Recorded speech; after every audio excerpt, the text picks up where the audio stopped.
दोस्तों, कहानी की शुरुआत में उस लड़के का परिचय एक ऐसे ताकतवर परिवार से होता है जहां खतरनाक राक्षसों को पालना बिल्कुल आम बात मानी जाती थी।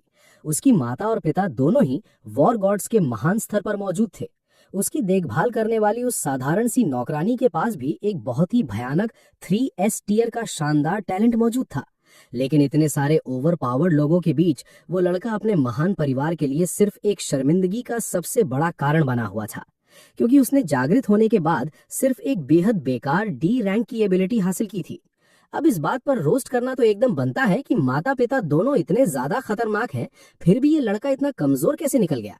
उसकी कल्टीवेशन की रफ्तार सबसे ज्यादा पीछे थी, लेकिन उस लड़के को इस बात से कभी कोई खास फर्क नहीं पड़ा। उसका साफ मानना था कि जीनियस लोग कितनी भी कड़ी मेहनत कर ले, अंत में उन्हें उसके नीचे नौकर बनकर ही अपना काम करना होगा। उसे लगता था कि हेवनली पैलेस सिर्फ उसी का है, पर यह झूठा घमंड हमेशा के लिए टूट गया जब उसकी उम्र 38 साल की हो गई। आसमान से अनगिनत खूंखार विदेशी राक्षसों ने धरती पर एक भयंकर आक्रमण कर दिया। उस खतरनाक हमले के दौरान उसके पिता का बहुत ही बेरहमी से टिकट कट गया। पिता के इस दुनिया से जाने के बाद उसका पूरा परिवार भी बुरी तरह से हमेशा के लिए पैक कर दिया गया। 60 साल की बुजुर्ग उम्र में जाकर वो जादुई सिस्टम आखिरकार पूरी तरह जागृत हो गया। यह सिस्टम भी बिल्कुल किसी पुरानी और धूल खाती हुई सरकारी फाइल की तरह 60 सालों तक अटका हुआ था। लेकिन तब तक वो लड़का इतना ज्यादा बूढ़ा हो चुका था कि उसका शरीर जवाब दे चुका था। फिर एक दुर्लभ अवसर मिलने पर उसने अपनी जिंदगी को बिल्कुल शुरू से दोबारा शुरू करने का एक बहुत बड़ा फैसला लिया। जब उसने आंखें खोली तो वो अपने उसी 18 साल के जवान शरीर में वापस लौट चुका था, और वो सिस्टम भी 60 साल पहले प्रकट हो चुका था। अब सामने अभी भी हुआ जी युए खड़ी थी। ये वही नौकरानी थी जो पिछले जीवन में पूरे 30 सालों तक उसके साथ रही थी, लेकिन उसके बहुत ही बुरे व्यवहार के कारण उसे अंत में वो जगह छोड़कर जाना पड़ा था। बाद में वो लड़की 8वीं स्टेज की एक महान मार्शल लॉर्ड बन गई थी। अपनी उन सभी पुरानी बातों को याद करते हुए उसने अपनी उस वफादार नौकरानी से माफी मांगने का पूरी तरह से तय किया। ऐसा उसने अपनी इंसानियत से बिल्कुल नहीं, बल्कि सिस्टम के एक बेहतरीन मिशन का बहुत शानदार इनाम देखकर किया था। ये इनाम ब्लैक एम्परर के नाम से जाना जाने वाला गॉड लेवल का टैलेंट था। ये लड़का रातों रात कोई महान संत नहीं बन गया था, बल्कि इस तगड़े बफ को देखकर उसका सारा लालच तुरंत जाग उठा था। उसने कभी सपने में नहीं सोचा था कि सामने खड़ी वो साधारण नौकरानी एक दिन 8वें टियर की महान जनरल बनेगी, और उससे माफी मांगने का वो इनाम इतना ज्यादा शक्तिशाली होगा।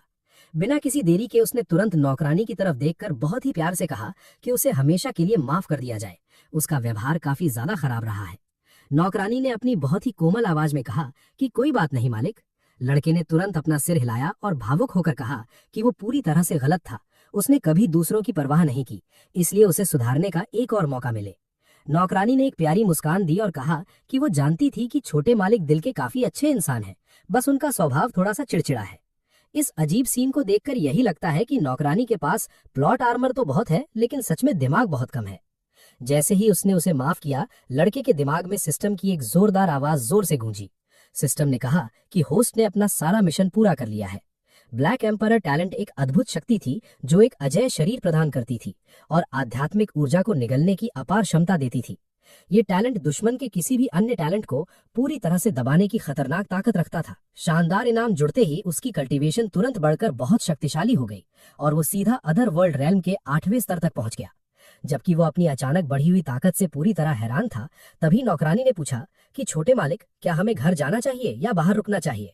लड़के ने खांसते हुए सोचा कि उसके जैसा शरीफ इंसान ऐसा काम कैसे कर सकता है। उसने कहा, चलो थोड़ी देर और रुकते हैं। नौकरानी का चेहरा शर्म से लाल हो गया। ठीक उसी समय प्राइवेट रूम के दरवाजे को किसी ने हिंसक तरीके से लात मारकर खोल दिया। एक आदमी घमंड भरे चेहरे के साथ अंदर आया। उसने ताना मारते हुए कहा कि लगता है छोटे मालिक मजे कर रहे हैं। कैसा रहेगा अगर वो अपनी नौकरानी की अदला बदली उसकी नौकरानी से कर ले। वो आदमी उसी क्लब के मालिक का छोटा भाई शिव जैंगयांग था। ये विलन वाली घमंडी एंट्री देखकर ही समझ आता है कि अब इसका सिस्टम बहुत जल्दी हैंग होने वाला है। लड़के ने अपनी आंखें सिकोड़ ली। राजधानी में कम ही लोग उससे ऐसे बात करने की हिम्मत करते थे। साफ था कि उस आदमी को अंदाजा नहीं था कि वो लड़का असल में कौन है। उसने ठंडी मुस्कान के साथ कहा कि क्या उसे पता है कि इस जगह का असली मालिक कौन है। उस लड़की को उसे सौंप दे, वरना वो सुनिश्चित करेगा कि उसकी कल्टीवेशन आगे ना बढ़े। इससे पहले कि वो अपनी बकवास पूरी करता, उसके शरीर को हवा में पीछे की तरफ उड़ा दिया गया और वो जोर से जमीन पर गिरा। वो पूरी तरह से अविश्वास में घूरते हुए बोला कि उसने उसे यहाँ मारने की हिम्मत कैसे की। लड़के ने उसे बहुत शांति से देखा और कहा कि वो कोई भी कदम नहीं उठाना चाहता था। उसे बस इस बात की चिंता थी कि कहीं उसकी नौकरानी पहले ही उसे एक जोरदार थप्पड़ न मार दे। थप्पड़ पड़ने से पहले सबसे पहली चीज जो तुम नोटिस करते हो वो लड़की की खुशबू होती है। नौकरानी ने हैरानी से देखा कि छोटे मालिक उसे बचा रहे हैं। एसएसएस लेवल टैलेंट के कारण उसकी समझ आम लोगों से बहुत ज्यादा थी और उसने तुरंत ये महसूस किया कि लड़के की स्पीड काफी तेज हो चुकी है। गुस्से से पागल होते हुए आदमी चिल्लाया कि क्या उसे पता है वो असल में कौन है।